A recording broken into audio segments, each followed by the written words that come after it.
You could almost hear the cries of "I told you so" coming from City Hall this week. As the Northern Line limped back into life after nearly 2 weeks of major disruption, the Tube's public-private partnership has looked more than a little under strain. The complicated contracts have meant several fingers of blame being pointed in several different directions. It's left commuters frustrated and wondering exactly who does have power over the Tube. James Hurst explains. As commuters struggled to get to work while the Northern Line was closed, they weren't sure who to blame for the hassle. Even once full service was back up by week, everyone seemed to be blaming someone else.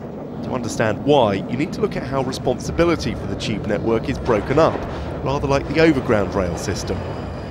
Transport for London is responsible for providing the train drivers and running the stations, but providing the trains and tracks and maintaining them is down to two groups of private companies. That's the controversial public-private partnership which the government imposed on the mayor. But to complicate things further, the Northern Line was partly put in private hands even before that, in 1995, when a French company, Alstom, was awarded the contract to supply and maintain a new fleet of Northern Line trains until 2015. It's faults on those trains which have been blamed for the Tube shutdown. The mayor would like to sack Alstom, but his hands are tied. His contract for the Northern Line is with the PPP consortium Tube Lines. They've then got their own separate contract with Alstom. So if the mayor's not happy with what's happening on the trains, he can only fine Tube Line. But their contract doesn't allow them to fine Alstom in the same way. Sounds complicated? The mayor's certainly not impressed.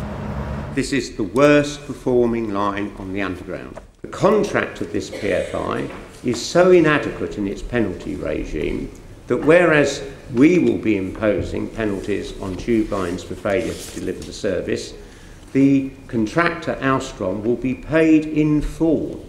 The Tories aren't impressed either. What are you, as Chairman of Transport for London, going to do now to move the thing forward? Forget the past history. Yeah. What are you going to do now? And commuters, well, they're just angry and frustrated.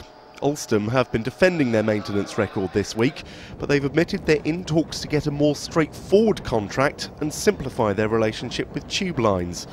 And the consortium which answers to Ken Livingstone says those talks have been going on since before the Northern Line troubles to make sure everyone has the same performance priorities. Things are back to normal for Northern Line commuters for now. They just want to know it's going to stay that way and that any future problems will get sorted out more quickly. So how do we stop this chaos happening again? Well, with me is Brian Cook from the official passengers watchdog London Travel Watch and Murad Qureshi, a Labour member of the London Assembly who sits on the Transport Committee. Brian,